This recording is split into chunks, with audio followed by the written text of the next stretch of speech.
What's going on, everybody? Welcome back to everybody's favorite, not really, but kind of, yes, podcast for all your energy drink reviews and performance talks. This is the Bev Boys. I'm Brian, I'm Christian. little spacey, but of course, we are the Bev Boys. Today we got a banger episode. It's just going to be the duo. It's a little staff episode, is what we can say. It's a staff episode. You know, Full staff in-house. Full staff in-house, just us two. We're going to go through basically having a staff meeting. A couple good energy drinks in front of us. And as one of our really great friends of the show, little big guy we like to call Matt Law Jones, says, we're about to pop top and talk some shop. That's right. Christian? I'm going to get us started off. Yeah, went to Casey's, filled up on gas, picked up this is a First Form Silver Lightning flavor. No, I've had First Form on the show before. I personally haven't had the Silver Lightning flavor. I've only had their America Pop, and I believe the one that Tropic Thunder one that we had. Tropic Thunder. Yeah, that was the first one we tried on the show together. So I picked this guy up, really good price. I think it was like sub $3. Came in $2.79 after tax. So 200 mgs of caffeine. Does have a little bit of a neuro factor as well, which is a big plus for me. And I'm assuming this is gonna be their spin-off on almost like a White Monster flavor. It just kind of seems right. Silver Lightning, the can, the name. So I'm excited to get into this one. Before I open mine, I want to hear that pop first. Go ahead, pop that top. That's nice. That's crisp. That's in vapor as well. That's nice. I have grown to really love the grape First Form. They have a fantastic grape flavor. Thought about getting it, but I was like, okay, let me try this. Let's do the thing we always do and inevitably end up being disappointed at, is trying a flavor that is like White Monster-esque and then thinking that it's going to be better. But nonetheless, I don't know if it's better, but I do really like that, like kind of white grapefruit from First Form. And Silver Lightning is it's a very crisp flavor. If anyone does a really good job, like getting like close to that White Monster flavor with a good ingredient list, like First Form does a really good job. Yeah, I went on the complete other end of the spectrum when it comes to an energy drink here. I've picked a flavor that I've kind of historically complained about. Not cotton candy, pretty close. But it's by one of our favorite brands here. I got the Ghost Original Bubblicious. Oh. I'm not a bubblegum guy. But I wanted to give this a chance. They did have the old Bubblicious flavor. That, honestly, that strawberry Bubblicious was pretty good. Had a little bit of bubblegum, but some strawberry. I would love it if they came out with that, like, electric lemonade. Do you remember that Bubblicious gum? It was, like, yellow. It was like a cherry lemonade. I do vaguely. That one was great.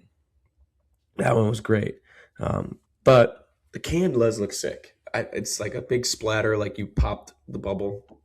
You got the Bubblicious logo. And of course it's Ghost, so we know the formula. You know, we have the carnitine, we have the taurine, we have the caffeine, the alpha GPC, of course, inside of there, the neurofactor, the estrogen, all the good stuff to make you absorb the little bit of nootropics and the caffeine in there as well. But we know we love, and of course, let me just re-angle here. I want you to hear this. Got a little vapor. That was a loud one. Got a little vapor coming out. That makes me happy.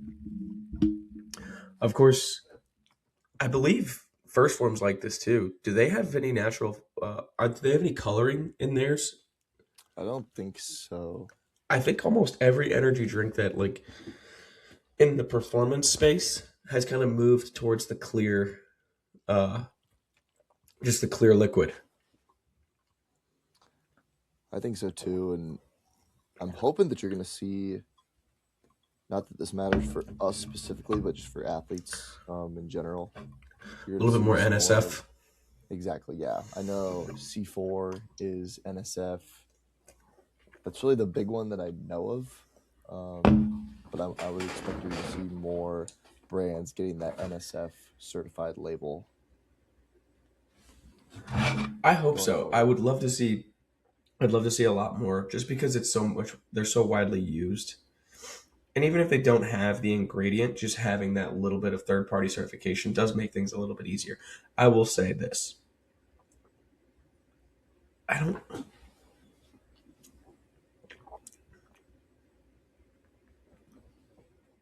I don't remember. It's lightly sweet. I don't remember the last time I've ever had a Bubblicious bubble gum. Maybe it's because I came in expecting this to not be good because it's a bubblegum flavor. I am wildly surprised at that this tastes like this. This is enjoyable. This is enjoyable. So if you're a person that likes sweet, you might love this. I'm not a sweet guy. I'm a tart guy. We've talked about this over and over again. Right now, most people would think like you and I have like kind of flavor swapped on this episode here. I know. We did the Freaky Friday trading spaces. You're Lindsay Lohan. I don't know who the mom was. I forget her name now. She was in she, Is it Lil she was in Dicky? Halloween. Remember he made that song? Oh, You remember Freaky he made Friday. that song? You remember that song? That's a throwback. And What was he that? swaps with Chris Brown. or something? Yeah, Yeah. that's what it was. Jamie Lee Curtis. That was the lady I'm looking for. But I mean, we can I be was Jamie Lee close. Curtis, but Chris Brown, Lil Dicky, whichever one. Yeah. Good shit. But yeah, I think we just flavor swapped here. Yeah. That's great. Wow, that's Always good to be pleasantly surprised. it's kind of mind fucking me right now. I'm not gonna lie. Yeah. No pause.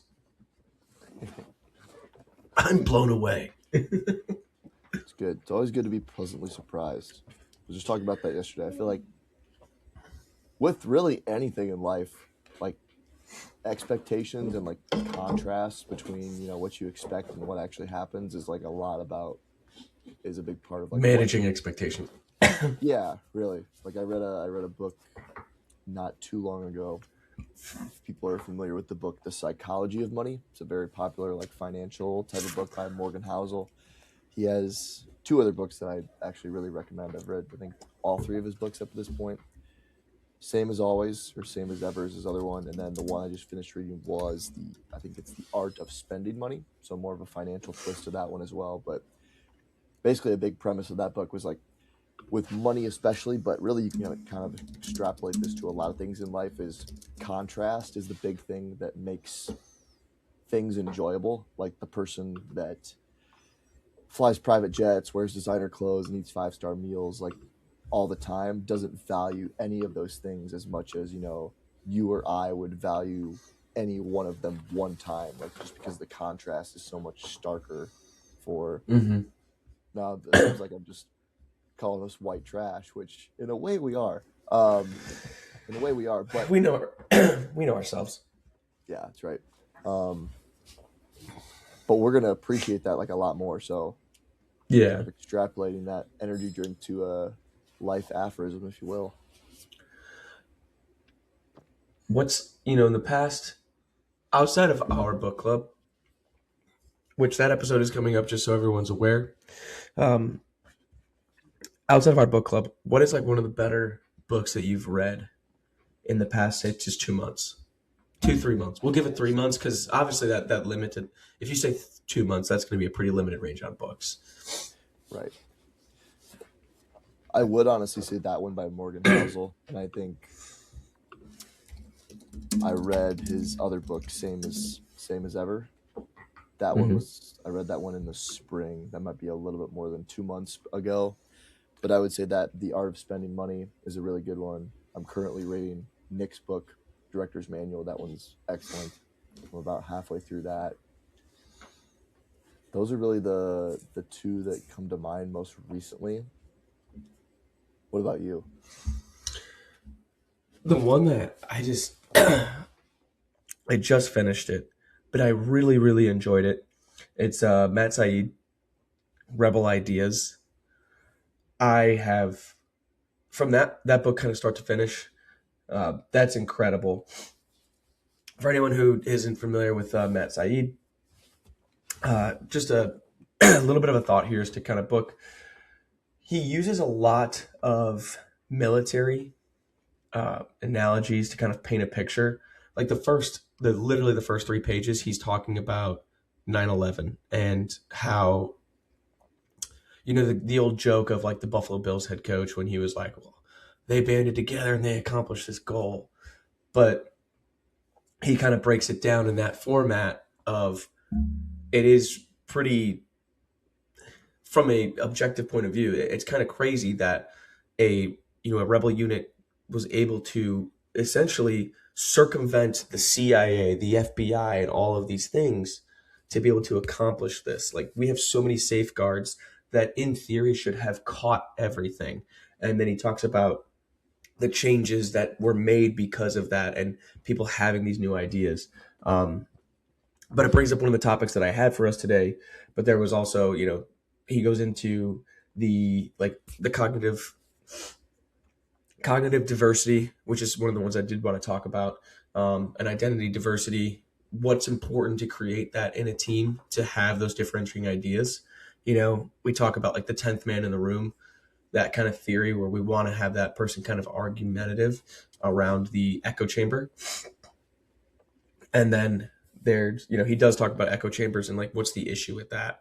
And then he kind of goes into, I can't remember the theory, what it's called, but there's usually a dominating personality in that group who it's usually identified as the leader, but they can suppress other viewpoints or opposing views to their own, and how to kind of like remove that piece from happening. And that whole piece of the book is a little bit more on like idea meritocracy, where everybody's opinion is valued, and we want to bring that to the front of the table, because that's when like the really big difference in ideas and change can happen.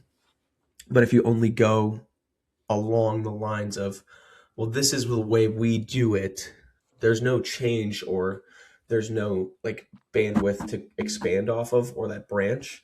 So it's more of what he would call like a rebel idea, is that it breaks away from the normative value in order to sprout this new chain, which I think it was really cool to read.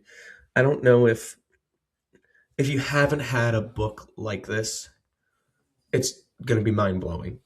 If you have, in a sense, it's almost a really affirming way of like justifying the have these different ideas, have idea meritocracy, be able to be in an environment where you can in your head safely bring up these ideas without being like attacked, and then remove yourself from them, which is really cool. And I just think it's a different way to present some of those ideas, which was really fun to kind of see a different perspective on it. But I think that book is incredible when it comes to that stuff. Yeah, I just wrote that down. I'm definitely going to check that book out. I guess a couple other things I took away from The Art of Spending Money, obviously the contrast, that kind of principle, I think is one you can extrapolate to a lot of different things. Another one, and a specific quote from the book that kind of stuck with me, is all behavior makes sense with enough information. Like, Ooh. yeah, that's a really good one. So all behavior makes sense with enough information. And I think that's something everyone can use in their daily lives. Like, people's behavior and decisions might seem like erratical, or like it probably doesn't make sense to you sometimes when you first see it on the surface. But if you dig a little deeper, get to know that person, you kind of find out like where they're coming from. The behaviors almost like always make sense. And if it doesn't make sense, it's probably because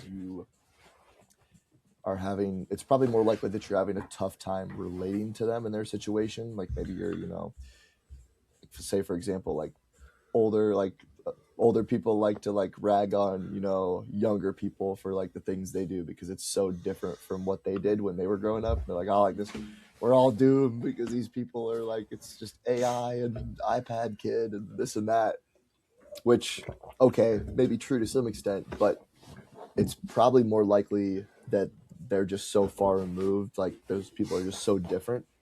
If they're able to bridge that gap by kind of, filling in the gaps with that information, that behavior is going to make sense. And I feel like that's so pertinent to really everything. Like I said, the book is rooted in money and finance, but I mean, you can kind of see that with like the way people spend their money. Hmm.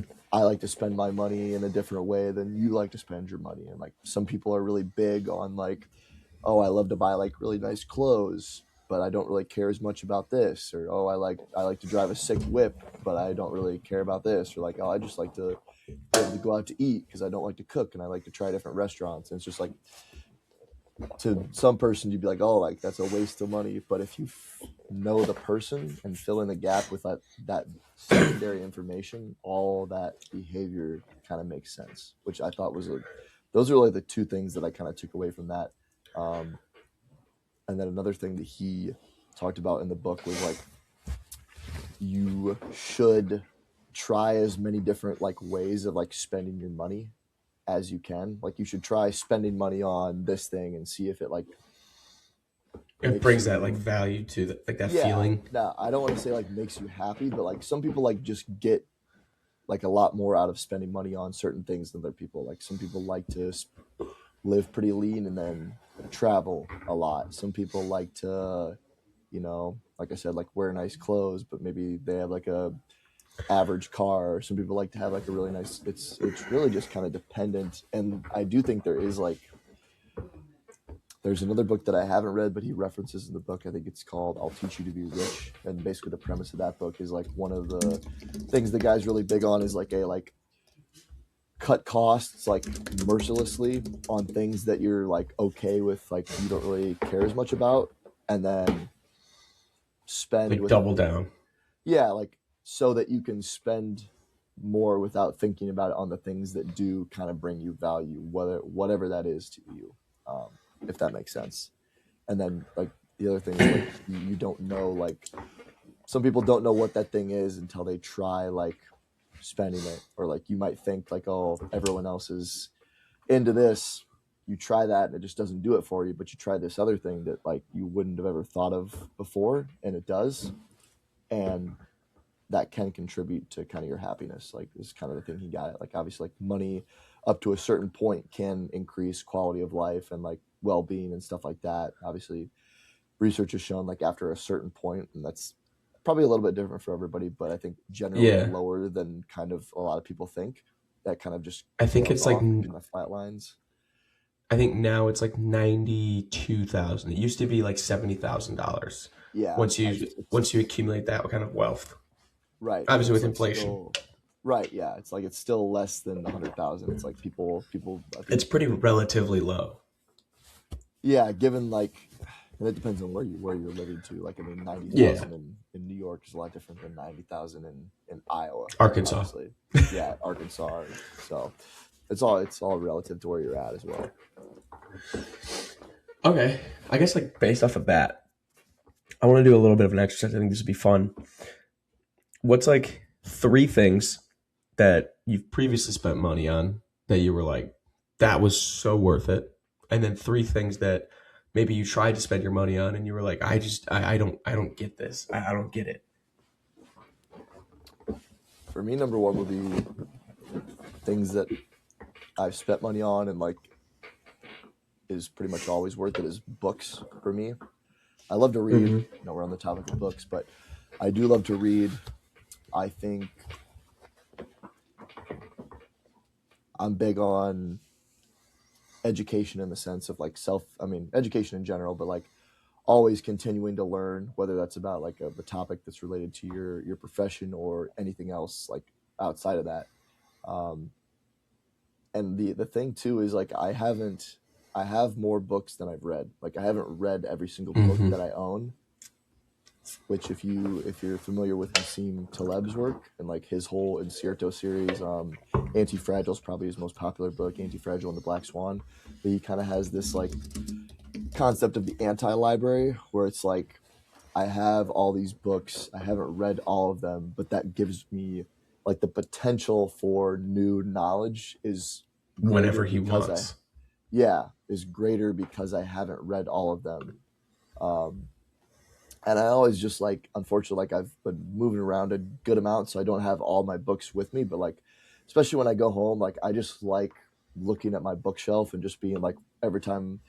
I might walk by randomly and just be able to like pick up a book and kind of thumb through it. And maybe it's one that I've Hmm. read, and I'll read some of the highlights. That's usually something I do when I read a book, is highlight and kind of write in the margins.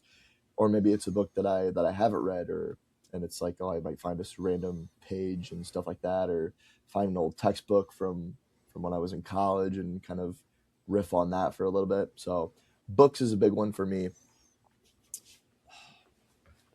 I would say, dude, I feel like for a certain amount of time it was definitely shoes. I still like shoes a lot. I don't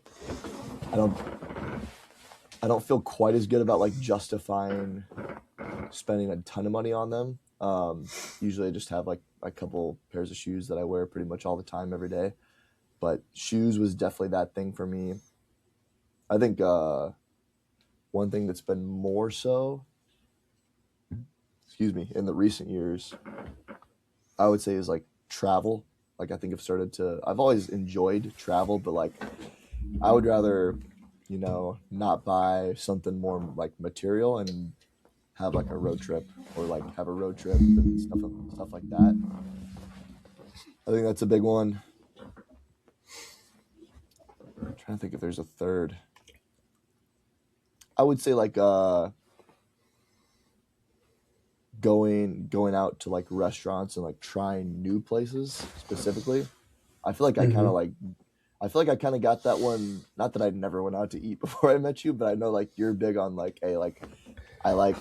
I remember when we were young. It's like I like two things. Like I like sick cars and I like to go out to eat. Not there's like I'm a simple man, so I feel like trying new foods, especially like not just going to the same places all the time, and like kind of like the going off the Anthony Bourdain like adage, like if you never like risk a bad meal, you're never gonna have like the magnificent one essentially. So especially like Dude, this year, like been able to and traveling and on the road for work a little bit more, and just like trying random spots in these random cities that we're going to, and some of them are meh, some of them are not great, some of them are really freaking good, but it's like it's kind of like the anticipation of like the chase of like, oh, like where can I find a good meal? So dude, those are that my makes me so three. happy. Yeah, so I think you rubbed off on me in a good way there. Three things that I don't like, the opposite of that. I feel like I almost feel like clothes is that to me to an extent. Like I dress like the stereotypical like strength coach. I feel like I do enjoy like nice clothes, but then I feel like at the end of the day, like I end up just wearing the same stuff most of the time. So it's kind of just not a great way to like spend money. For me personally, Hmm. um, I don't know. Maybe this is my cue to like spend money on different stuff to see if it makes me And try it happy. out. Yeah. Yeah, let's say I've never really been a big. I've never really been a big like deck out your like apartment type of guy. Like all buy furniture, buy like decorations. Partly because I feel like I haven't been in a spot long enough to feel like I want to do that. Um, but I've I mean, never. people have seen the old studio for us. It was just, it Yeah, was two so like chairs and a black tablecloth. yeah, I'm pretty like low maintenance when it comes to that stuff, but maybe that would make me feel more fulfilled. Um,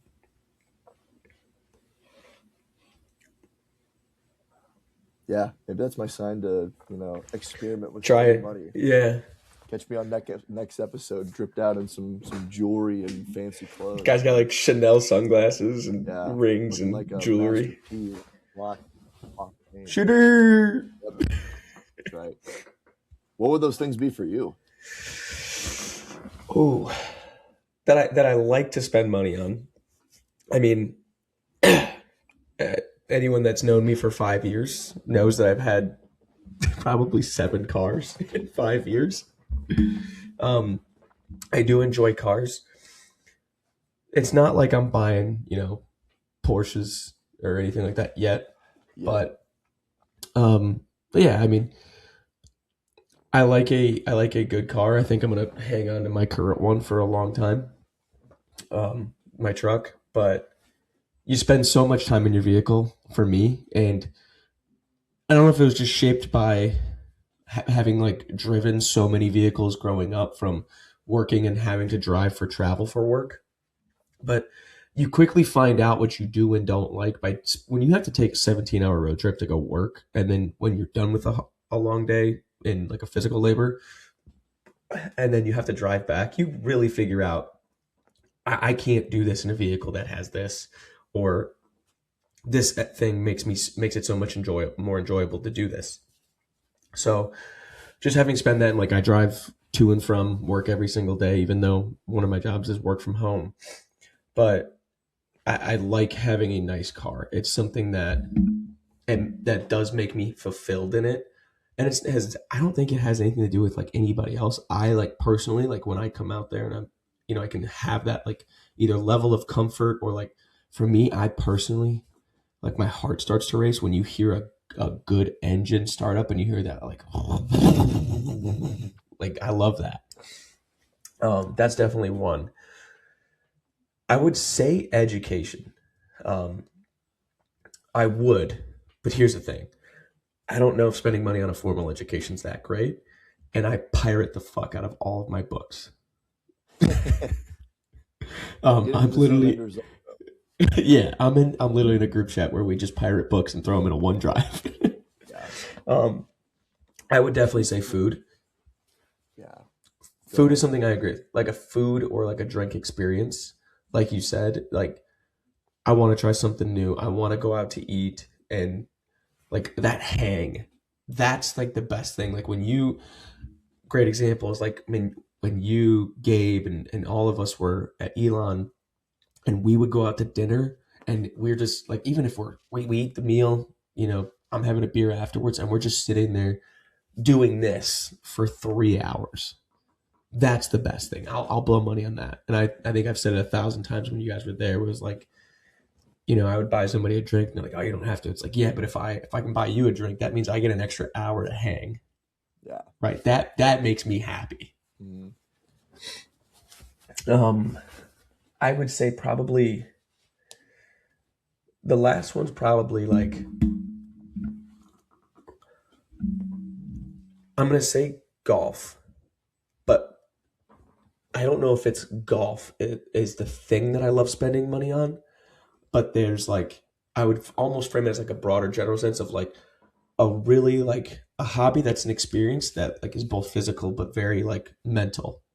Whether that's working out or golf or whatever it is, like one of those types of hobbies to where it's like, yeah, I want to spend money to like if I'm traveling, I want to see a really nice gym and have a great workout, or I want to go to this course and play, you know, those like physical experiences, but not like in a sense, oh, I'm gonna go zip lining, you know. Mhm. I don't find a ton of value in that. But like the ones where you have to work out things. You have to figure things out in that sense.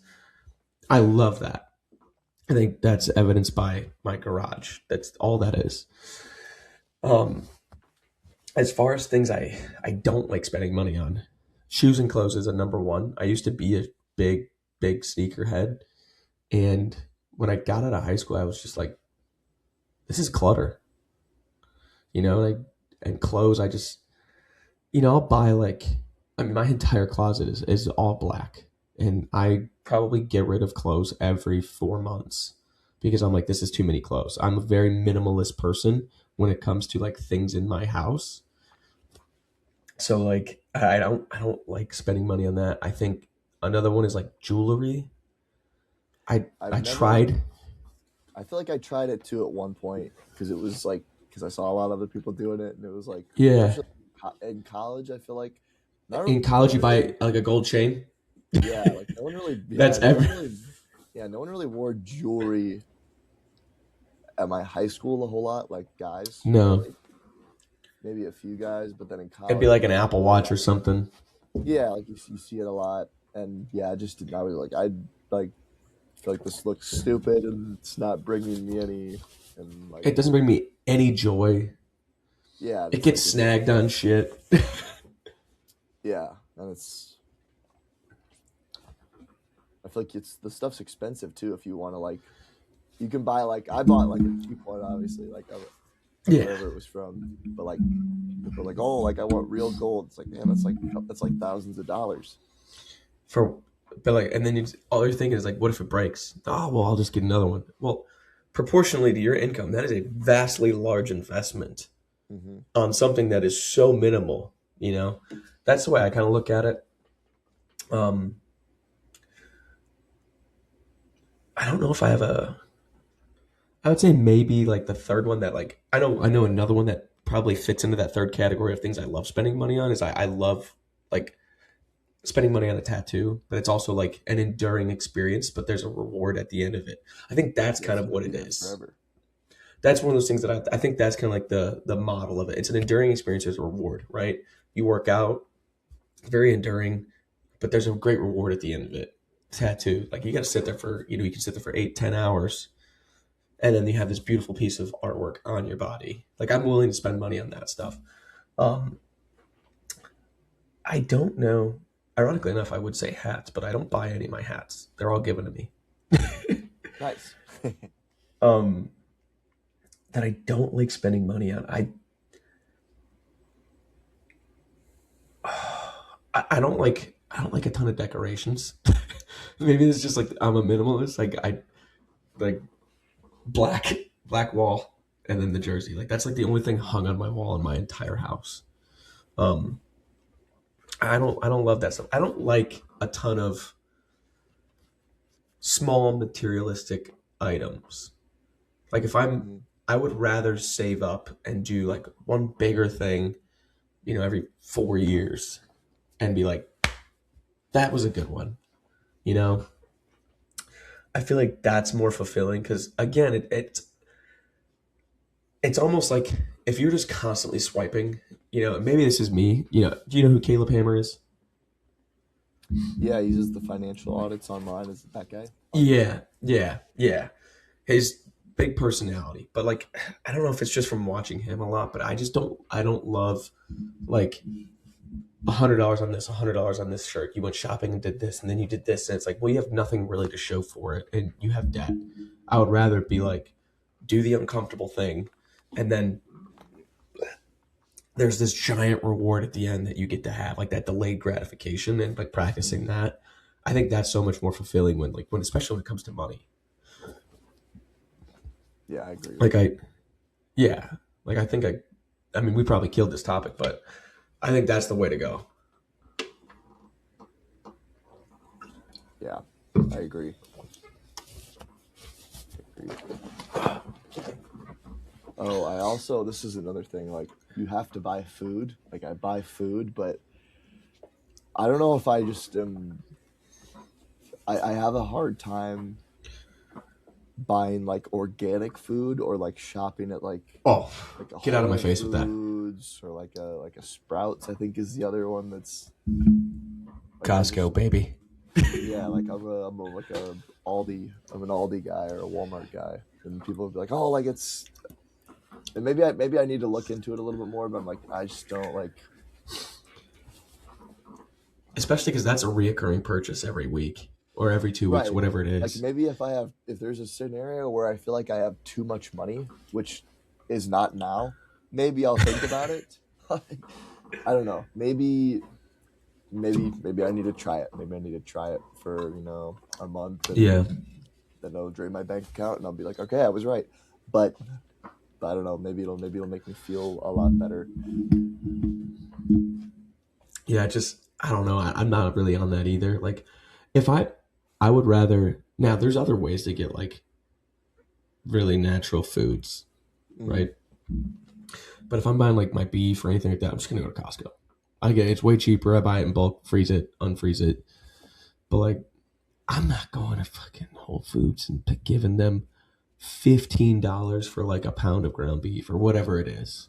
I feel like I feel like that's more so for a show that a lot of people go to a place like that and they want to feel like they're rich because they're blowing money on something that is regular on a purchase, and they want to feel like I can waste that money because I have that money.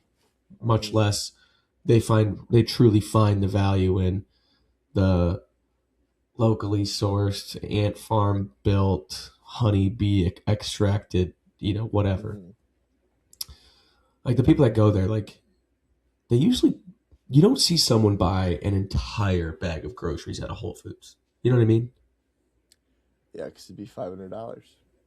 Yeah, like they go in there and they buy a couple of items and they're like, I shopped at Whole Foods. It's to feel good about themselves. It's a self validation thing versus, I think, like that's where you're actually shopping. Yeah, yeah. Maybe I need to try it. Who knows? I still wouldn't try that. But uh, nice and there, blunt. Love it. yeah, there's a topic I want to get into that you wrote on there, and it makes me very interested because I want to talk about this one.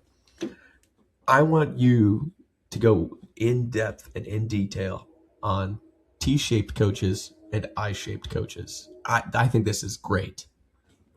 Yeah. So this is something I thought about before, but kind of popped back into my mind this morning. So imagine you have everyone knows what like an I looks like and a T looks like, the letters I and T. Think about like the I, just a straight line. We don't need to worry about the little like lines at the end, but it's just a straight line. And picture it just flat. So this is someone, and think about this as like the breadth of your knowledge. So you have the breadth of your knowledge going on the horizontal axis, and then the depth of your knowledge on the vertical axis. So think about a coach or any type of professional practitioner person. They have a very broad knowledge about a lot of things. So they know a little bit about a lot of different things. And that to me is kind of like pretty easy to do. Like it's easy to learn a few facts about a bunch of different things. And then you have a T. So it's going to cover that breadth. You're going to know a lot about you're going to do a little bit about a lot of different things. But then you have the other line because it's a T, right? And that is the depth of your knowledge. So essentially the T-shaped coach or the T-shaped professional represents someone who has a broad knowledge, knows a little bit about a lot of different topics, but then they have one or a couple, they have one topic that they're an expert in, and they have a lot of deep knowledge in that one topic. And then we can also kind of get into, I don't know if there's a letter, there's not really a letter for this. I guess you could go like an M shape or something like that, but as Yeah. you ideally get older, people, I mean, think about it as almost like tree roots. Like you're very wide, but then you start to gain, deeper understanding in multiple different topics. So why I brought this up is I think it's really easy. It's really easy to be an I-shaped coach and know a little bit about a lot of different topics, but it's not as easy to be a T-shaped coach to gain really deep understanding in one topic or one specialty. And I think all of us, ideally, you strive to have, deep knowledge in multiple different subjects. But I guess the question I'll pose is it better to just kind of stay I-shaped early on, and or when is the point where you feel like you need to kind of like so-called niche down and really dive into that one topic of expertise? And how do you choose that topic?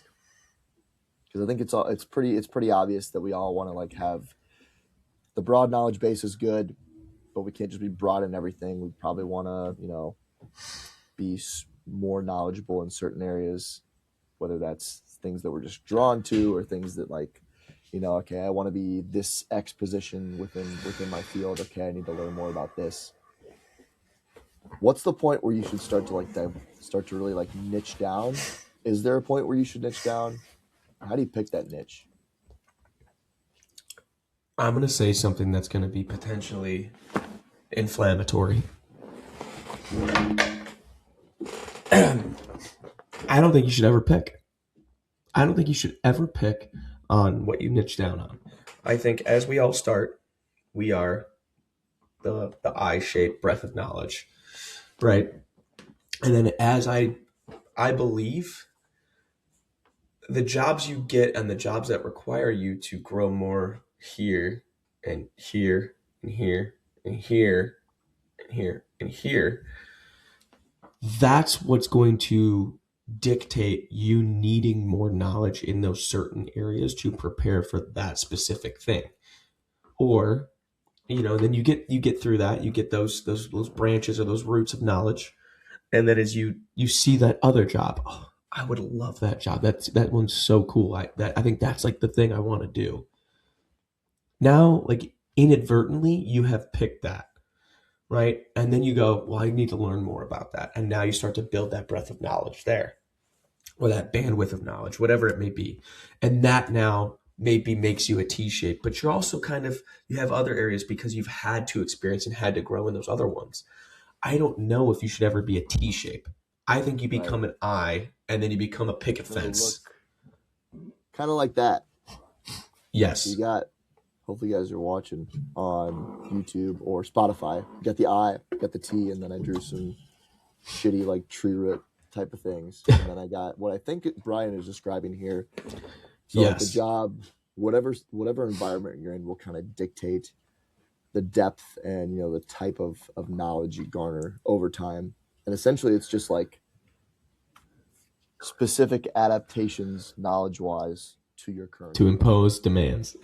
Yes, exactly. I think It's- I think the said principle rules your knowledge, to be honest. You'll have things that you come into and find interest in, right? For us, like we both kind of had a little bit of interest in, finances and stuff like that, but it doesn't necessarily dictate our jobs. It was more of just a personal fulfillment thing that we started reading and learning about for the sake of wanting to be smarter with our money.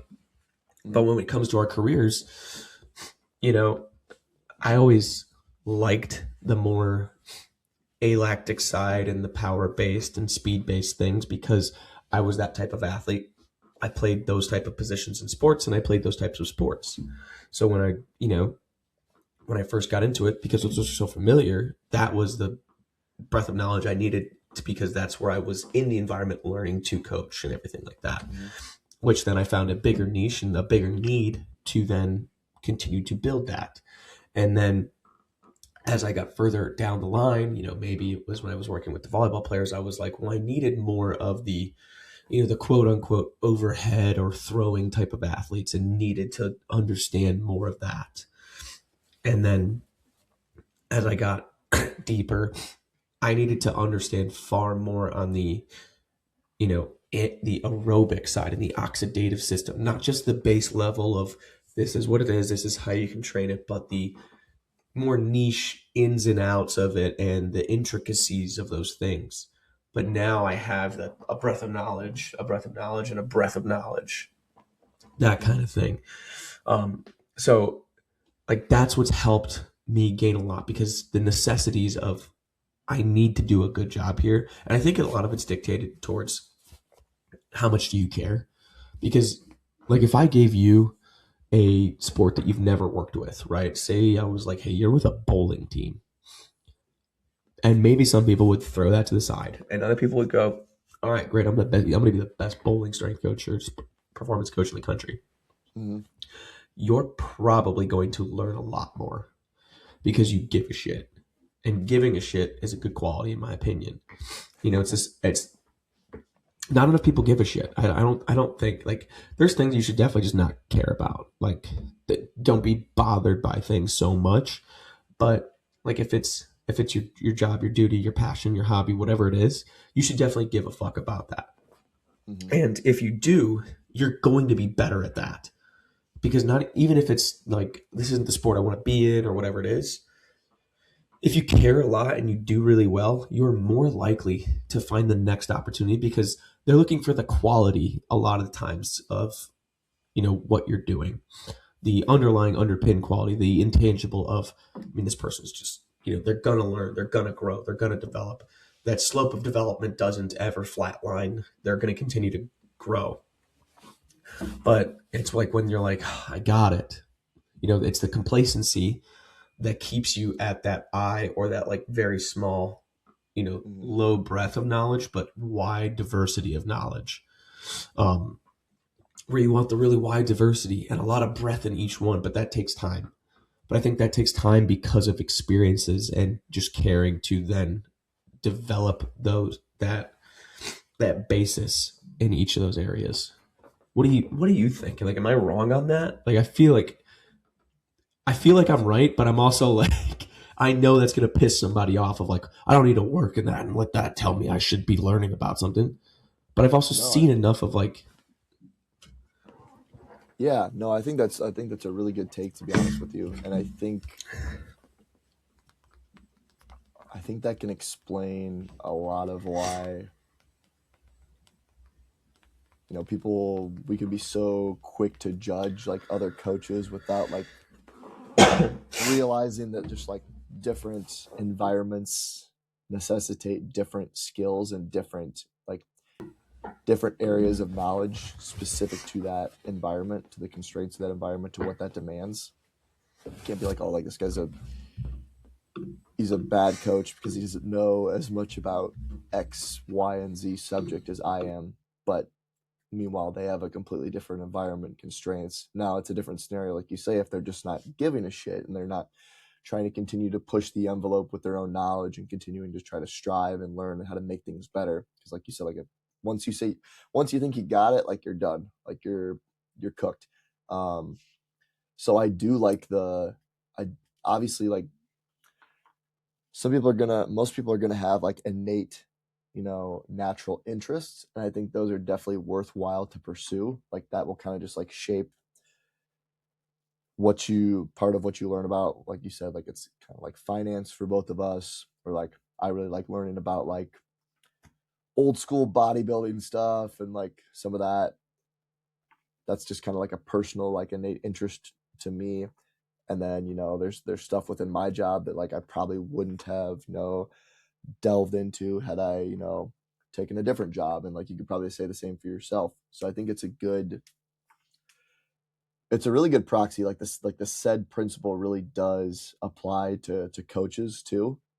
Obviously there's always things that you could be looking at outside of your situation, and you probably should, to an extent. And if there is a specific like position you probably want to try to learn a little bit more about the things needed for that position, or those qualities and stuff like that.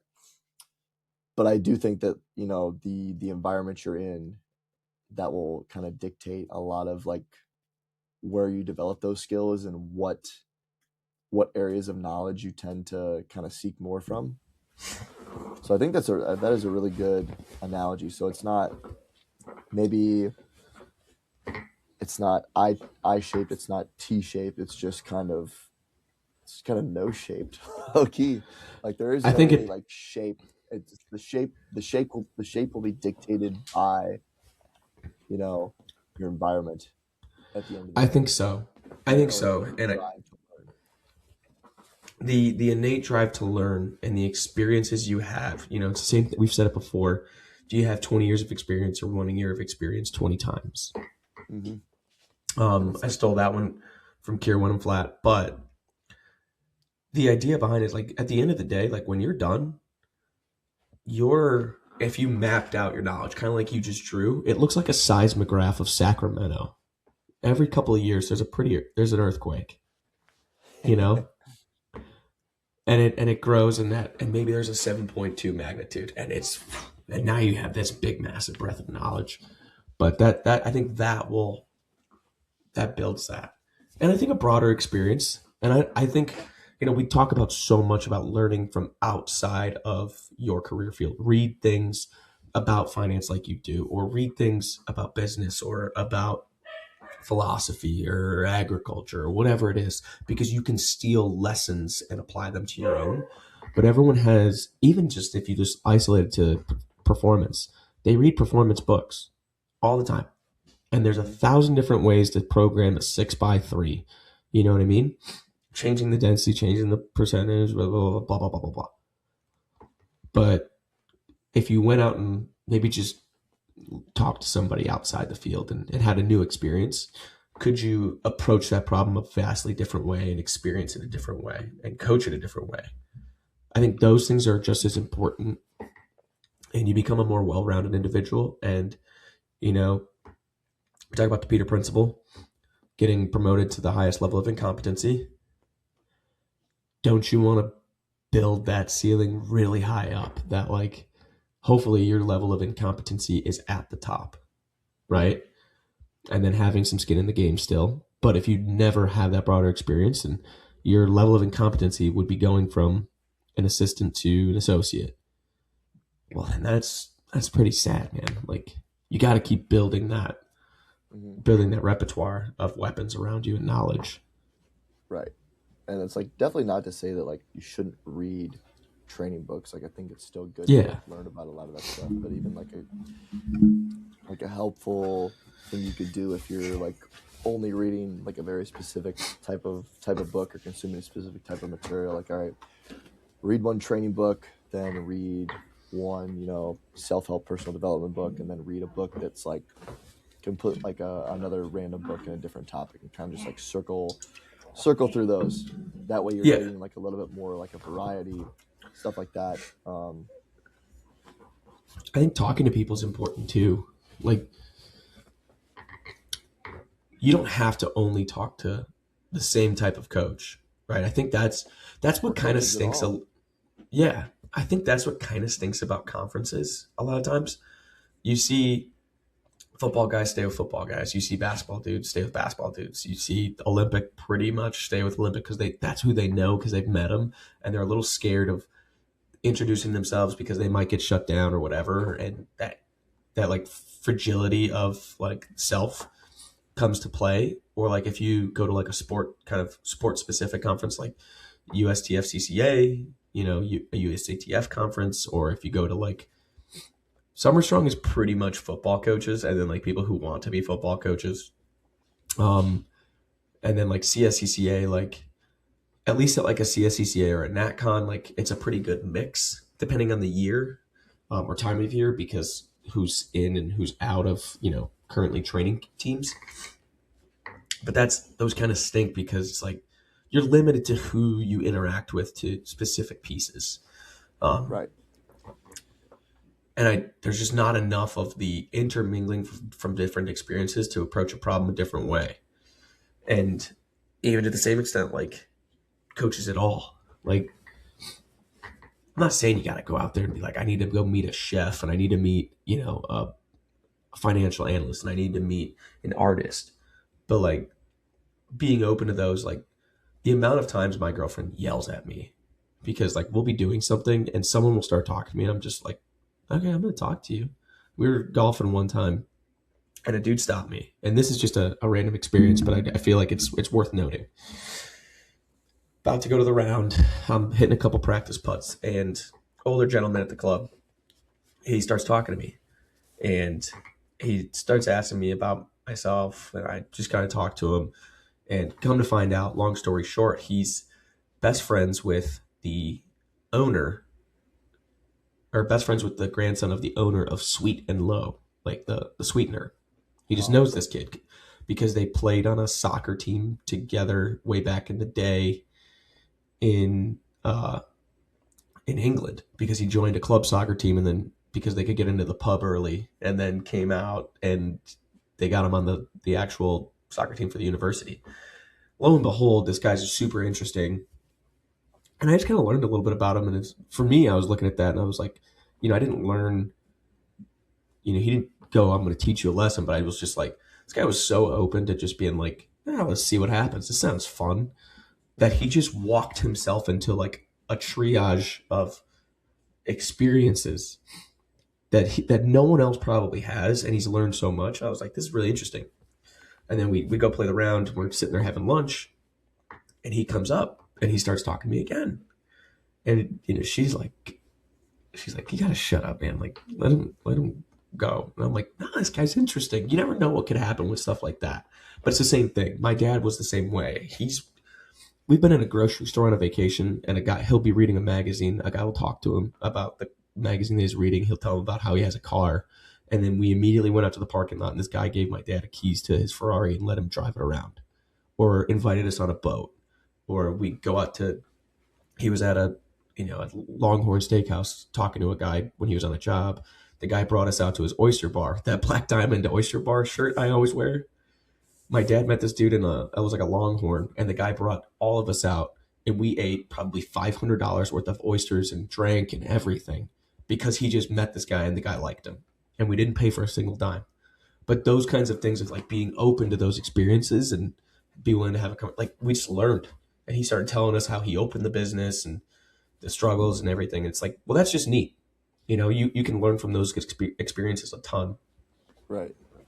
Yeah, I just listened to a podcast with Corey Schlesinger, and he kind of talked about like I just like being around like dope people, like don't care if they're Mm-hmm. coaches or not, like just people that are passionate about something. And like to go back to, I remember when we had Hewitt on the show, he talked about like he's like I'm in the like opportunity generating like phase of my career. Like I'm just trying to meet as many people as possible, and like most of them, nothing will probably come from that in the immediate future. But like I'm giving myself as many. One, he's just like meeting new people, and then just like you never know like what could come of any of those things in 5-10 years. You just really never know. You're just kind of Mm-hmm. like flipping all those stones over, and then if nothing else, you have some really cool like conversations and experiences, and if that's like the bare minimum, and anything else on top of that is a bonus. Exactly, and I think we're not a lot as a society. I guess I don't know if this is a more fucking whatever kind of thing, but I feel like we're just not as open to that because there's a risk of vulnerability and like leaving yourself to that to feeling like that wasn't worth it, or like you might be judged or whatever it is.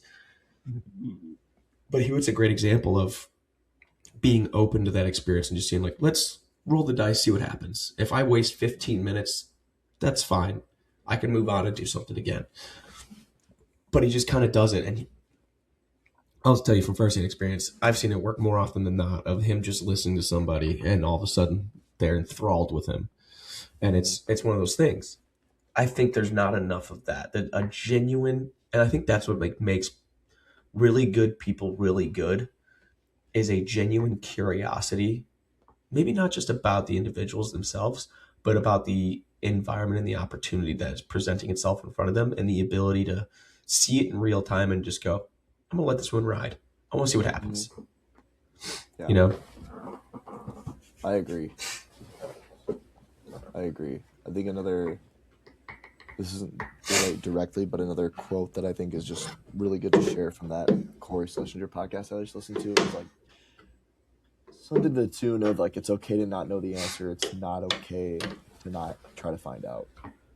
Yeah. Like, and that kind of goes back just like the curiosity and like knowledge and stuff like that. Like if you think like okay, I got it figured out, you're kind of like screwed. It's okay to not know the answer because like at the end of the day, we know a lot closer to nothing than we do to everything, and that'll always be true. Um, so let that one sink in. And but it's not okay to just be like, well, I don't know, and not try to like investigate it. You know. Yeah. You can't be okay with just being okay. I'm not saying a lot of people don't have to be content with their lives. You can absolutely be content, but there's this certain level of finding solace in discomfort for growth that I don't know if a lot of people have currently. And I don't know if that's an environment issue or a personal development issue, but I don't think enough people are like, I need to, like, they don't look in the mirror and go like, I need to be better. And you don't have to hate yourself. You don't have to go as far No, as like we do definitely sometimes. don't. Do not. We're not saying that at all. But like that genuine curiosity, like there's got to be something more that I can figure out.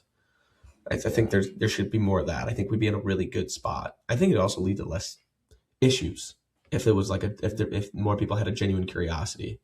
Mm-hmm. If they were willing to learn from each other, we probably wouldn't have so much conflict. Mm-hmm.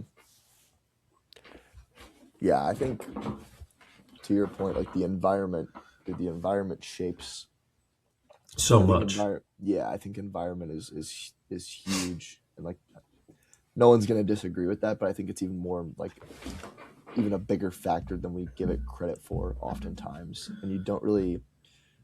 I don't think you recognize it until you've either been in like a really good one, and then you're in an environment that's not even bad but not as good, and you compare the two, or opposite, you like have been in this environment and then you go to one that's like way better and you're like, oh damn, like that's like it It's takes a so little like much better. self-reflection, but yeah, it's and it shapes everything from like literally like everything.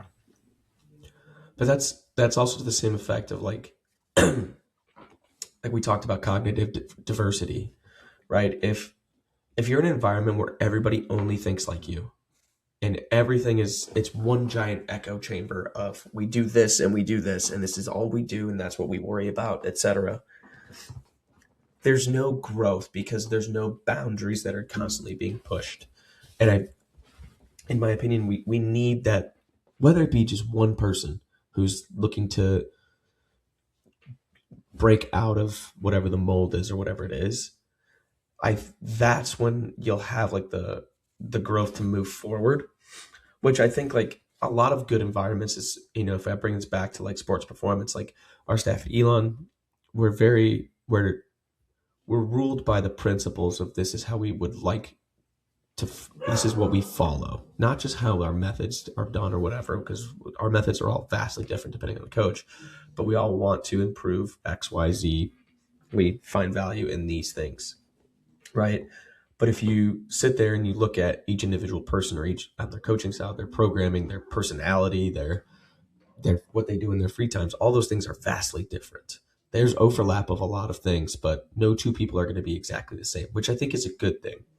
And from you know my conversations with you and with Coop and like the small conversation I was able to have with Weissman when he came through, the Cubs are kind of in a similar situation to where you guys all have underlying principles that are very similar. If it comes to work, you guys are all aligned systemically on the principles of training and performance, but you are all way different people. Similar nonetheless, but way different individuals. And I think that provides a growth heavy environment, even within your own staff. Obviously, you guys are separated geographically and, instrumentally through the organization, but having a conversation, if you had a conversation with someone who's currently in the Dominican League right now, it'd be two different people with the same experience, but having conversations about that and learning, or vice versa, you going up to, say Blaine and having a conversation. Those are so vastly different that there's a lot of growth opportunity from both sides, I think. Hmm. Yeah, and like we talked about, I think on the last episode, like you got to have some like you need a system and some constraints to kind of set the boundaries, but then autonomy to like go outside of that, and that's where like each like I think individual coach can shine. It's like a something I'll always remember from Wiseman is like you gotta learn the rules before you break them. Like you can't just go willy nilly off the get go. Like you gotta learn kind of like the basics, and like those to me are like your principles, and then where you can kind of go outside the box and kind of put your own spin on it is more of like the methods and type of things like that. Like if you know the principles, the methods are kind of like secondary. It's almost like personal preference of like how I get to X isn't as important as like getting to X. X itself. Right, exactly. Yeah. So There's one topic I do want to do. Um, I think it's fun. This will be a fun one when we, to kind of wrap the show up. But you had it on there earlier, and it was we're gonna flip the script. We're going way off course here, but like tips for interviewing, right? We talk about getting into these environments. Let's What do you do when you're in those environments, right? To get those jobs that you might want with that breadth of knowledge that dictates, all this stuff. We just reverse engineered doing an interview and getting to a great spot. yeah, I think the main thing I was thinking of here is like one I think like being yourself as much as possible. One, try not to like put on like obviously like you want to present yourself well, But but you not want to putting try on a to show. yeah, like you want to try to, in my opinion, I want to try to go into, whatever it is as much as like myself as possible, because then they're getting like an accurate depiction of like the type of person you are, which Hmm. is good for them. And like two, if you're trying to put on like a farce and then you do end up getting the job, then you have to one Hold that up, or you're going to you're gonna show have to hold yourself. that up. And it's yeah, you're gonna have to hold that up, and or they're gonna be disappointed, or they're gonna be like, oh, what the hell? I hear like you're different than you were in the interview, which like is a problem of interviews that are just like that short in general, which is why like like in this field, like it's a lot about like who you know for good reason. Like you know someone that you trust, they know this person, like they're if they've seen them work for X amount of weeks or months, it's probably a lot safer than 100%. random guy on an interview, which is tough because it's hard to get jobs for some of those people that don't have like a connect. Connection. But at the end of the day, like that's how people don't want to take people don't want to take risks, or they don't have to take risks. So I think that's a big one for me.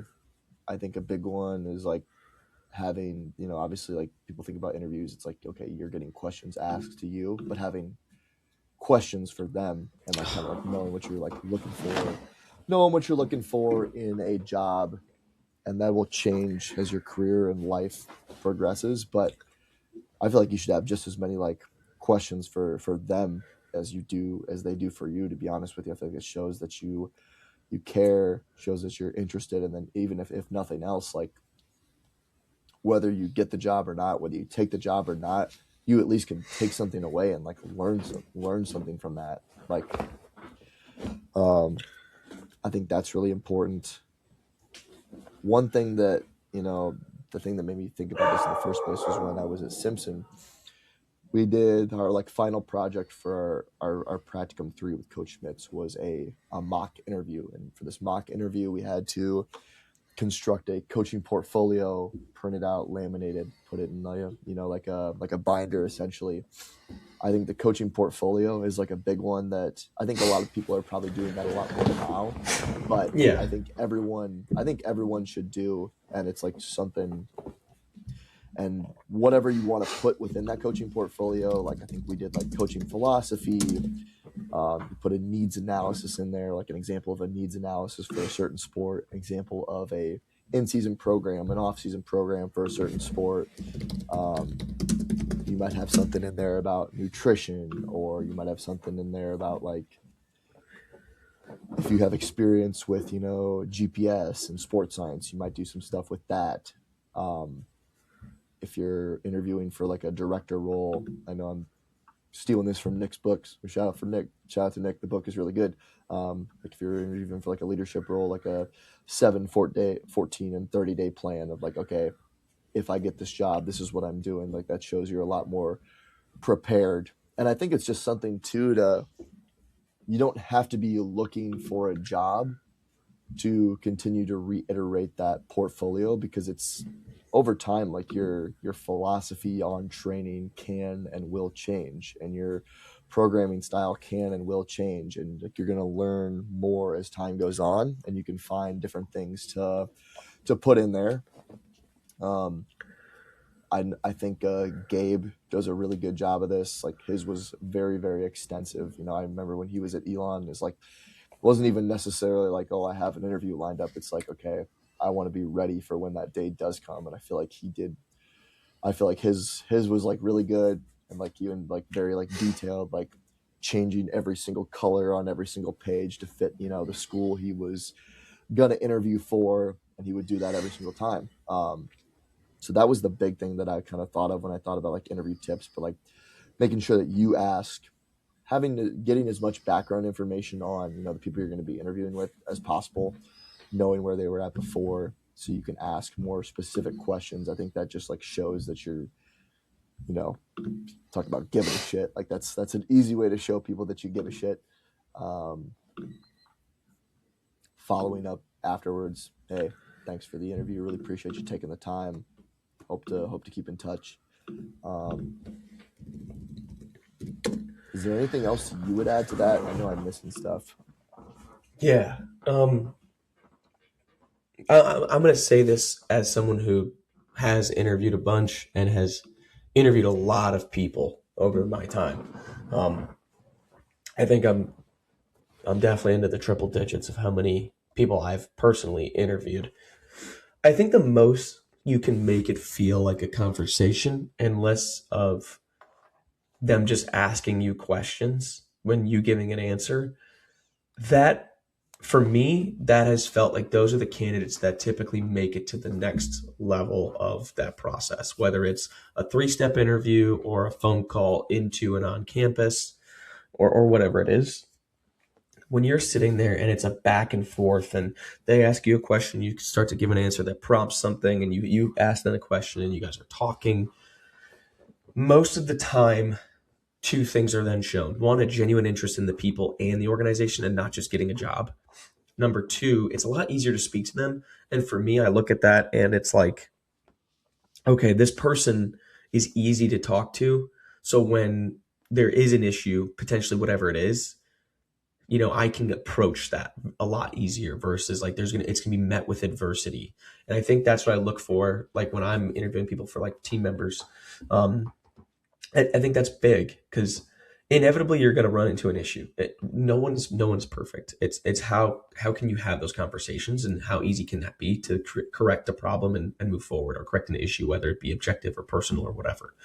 Um, the latter being, while doing this, I kind of have, me personally, I kind of have a beer test. I think I've talked to you about this off camera before. It's like I'll know within the first 30 minutes of talking to somebody, it's like, okay, I can have a beer with them. Like that's a good personality trait.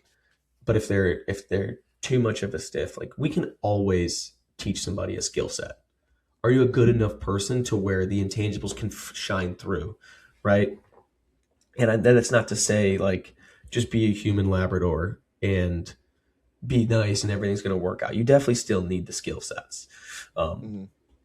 we have a little bit too many nice guys, but if you're kind of going through there and you have two incredible candidates in front of you, one of them's a little bit more of a dick and one of them's a little bit more of someone who you enjoy being around, and everything else is the same, you're probably going to go for the person that you're going to enjoy to be around. You don't want this to be miserable every single day. Right. Um, I think that's a big one. The other big portion is to present yourself with like a good amount of knowledge without being an arrogant prick. It's such a fine line to walk, and it's really difficult of a very confident individual to speak thoroughly about an issue without speaking in absolutes. And I think that's really hard, right?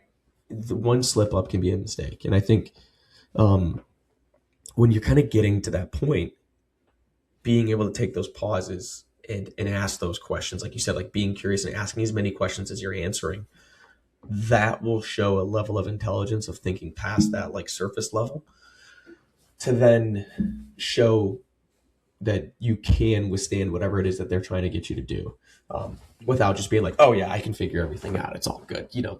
Nobody wants that person, right?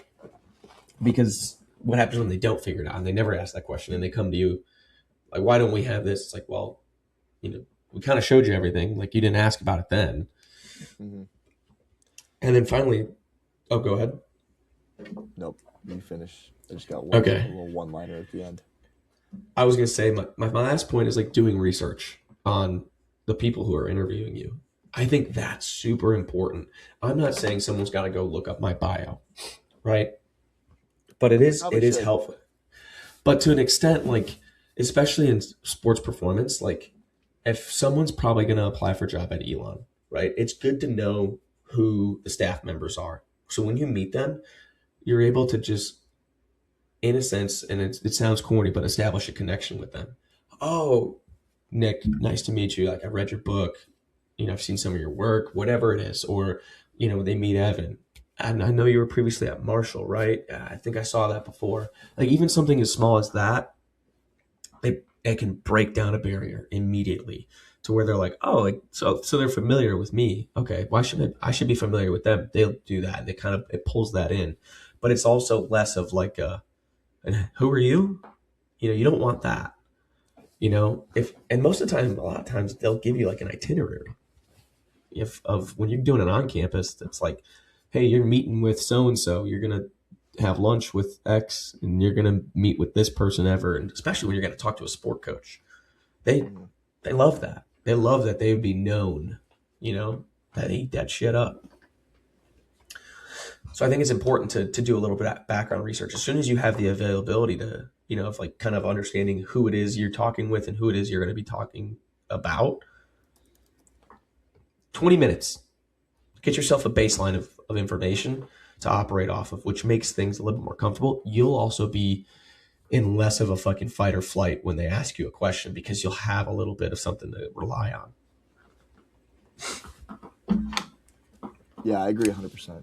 I think at the end of the day, it's always a lot easier to fix a skill issue than it is to fix a character issue. Oh, For banger. a lot of things. Clip that. Yeah, always easier to fix a skill issue than it is to fix a character issue. So, Yeah. ideally, Should we get some? like skill and knowledge. If the person has the right character, You're able to build on that. you can build on that a lot easier than like fixing, character issues. I think that's really 100%. So, yeah, wrap this 100%. bad boy up, Let's wrap this bad boy up. Give me a rating. dude. Really solid first form Silver Lightning. Not quite as good taste wise as the OG Monster, but I will say slightly better formula. Really good price. The can, I like how they.